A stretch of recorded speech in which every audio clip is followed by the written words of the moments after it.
Un encuentro con el Padre. Un lugar seguro para crecer y desarrollar la identidad de hijos de Dios. Conduce Marta Arias. Bienvenidos. Un encuentro con el Padre. Con Marta Arias.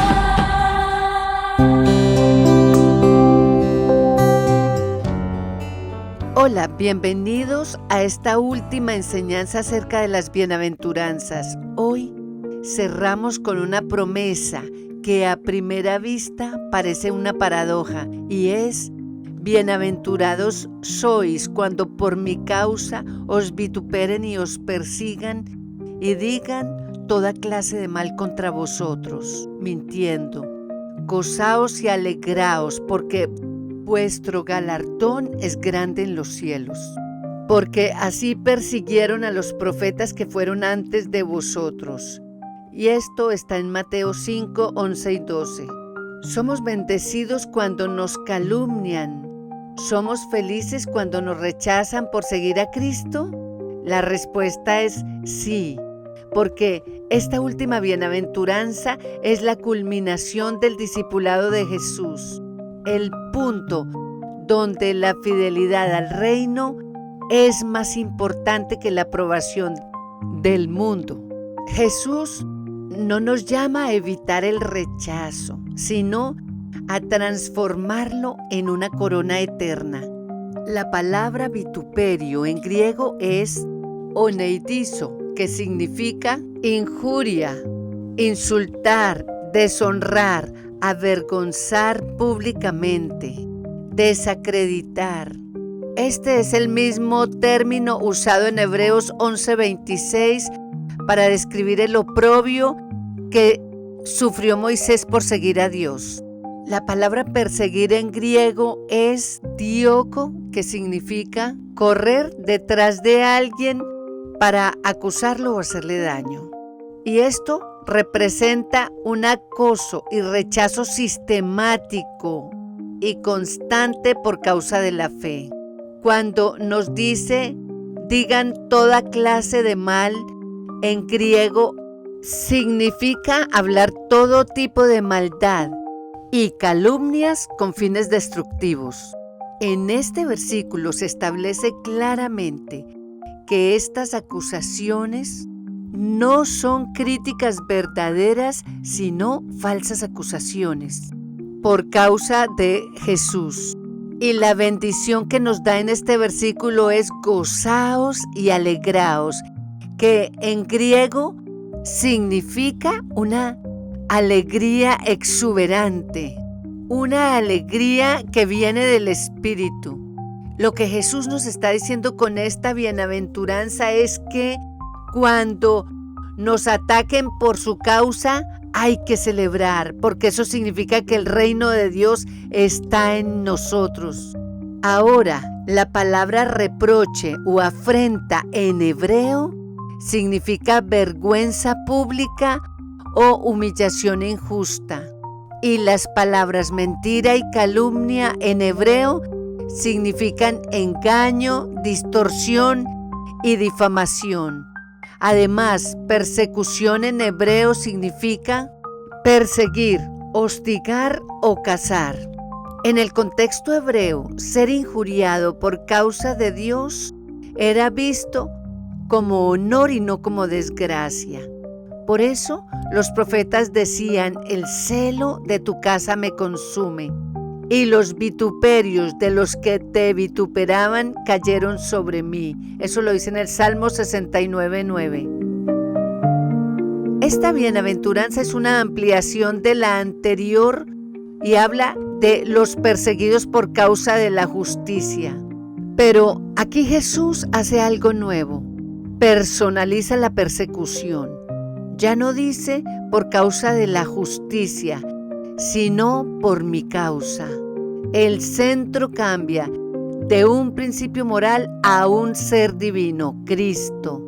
Seguir a Jesús inevitablemente traerá oposición, porque la luz siempre incomoda las tinieblas. Jesús está preparando a sus discípulos para que entiendan que el ser rechazados en el mundo es señal de comunión con Él.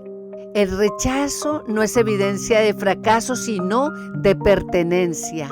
En Juan 15:18 nos dice: si el mundo os aborrece, sabed que a mí me aborreció antes que a vosotros. Vamos a ver algunos ejemplos de esta bienaventuranza en el Antiguo Testamento.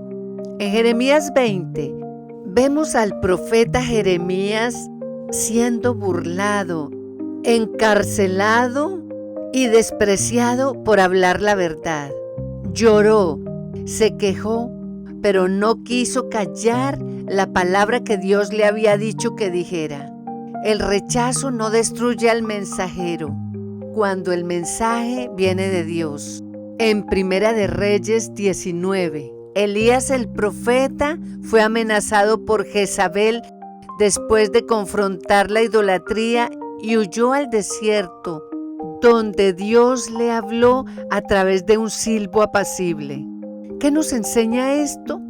Que los que defienden la verdad pueden sentirse solos, pero nunca lo están porque Dios está con ellos. En Daniel 3:6 nos habla de que Daniel y sus amigos fueron perseguidos y amenazados por mantenerse fieles al Señor, pero Él los libró del fuego y del foso de los leones. ¿Qué nos dice esto? Que la fidelidad bajo presión revela la gloria de Dios al mundo. En el Nuevo Testamento Jesús mismo sufrió insultos, calumnias y la cruz. Lo llamaron endemoniado y blasfemo, pero su respuesta fue amor y perdón. Cuando eres injuriado injustamente, te estás pareciendo a Jesús. En Hechos 5:40, Pedro y los discípulos fueron azotados por predicar a Jesús y salieron gozosos por haber sido tenidos por dignos de padecer afrenta por su nombre. En Hechos 7, Esteban fue apedreado mientras predicaba y su último acto fue orar por sus verdugos. Así que los que perdonan bajo persecución son los conocedores del reino.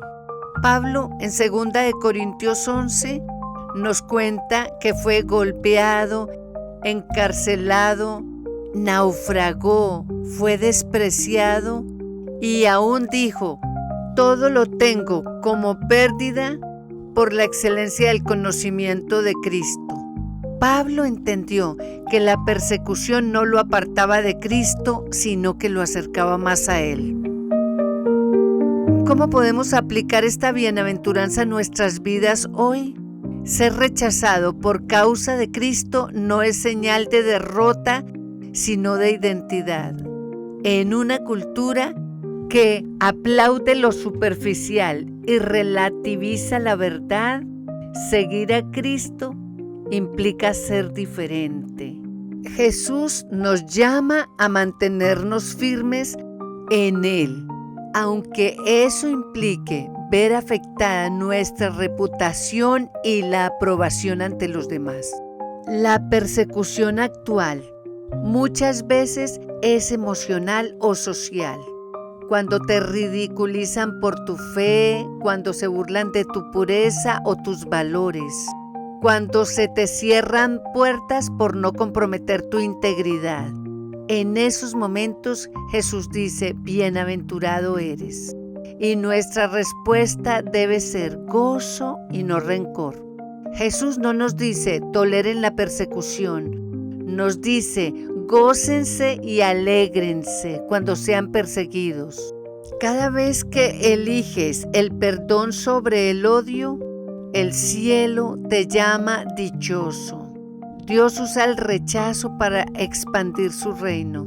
La historia de la iglesia demuestra que la persecución no apaga el fuego del evangelio. Al contrario, lo que hace es multiplicarlo. Lo que el enemigo hace para destruirte, Dios lo usa para purificarte. Esta bienaventuranza nos llama a perseverar con esperanza, porque Jesús nos promete que su galardón es grande en los cielos. Y este galardón no es temporal, es eterno. ¿Cómo se puede aplicar esta bienaventuranza a nuestros días? Una estudiante que defiende sus principios mientras estudia en la universidad, aunque la tilden de anticuada. Una madre que cría a sus hijos con valores bíblicos, aunque reciba críticas. Un empresario que rechaza prácticas corruptas y pierde contratos, pero mantiene su integridad. Un creyente que predica a Cristo con amor en redes sociales y recibe burlas, pero no se calla. Pero no podemos dejar de lado a todos aquellos que han dado su vida por causa de Jesús, por anunciar su evangelio y mantenerse firmes hasta el fin. En todos esos casos, el cielo los llama bienaventurados, porque su testimonio glorifica a Dios más que cualquier éxito terrenal. En conclusión, Jesús cierra el Sermón del Monte con una verdad contundente. Seguirlo tiene un costo, pero vale la pena. Gozaos y alegraos, porque vuestro galardón es grande en los cielos. La persecución no destruye al verdadero discípulo, sino que lo perfecciona. Cada burla, cada crítica y cada rechazo son una señal de que la luz de Cristo brilla en ti. La pureza te acerca a Dios, la misericordia te hace reflejarlo, pero la persecución por Cristo te identifica como suyo. El cielo te llama hijo, no cuando eres aplaudido, sino cuando permaneces fiel en medio del rechazo. Oremos.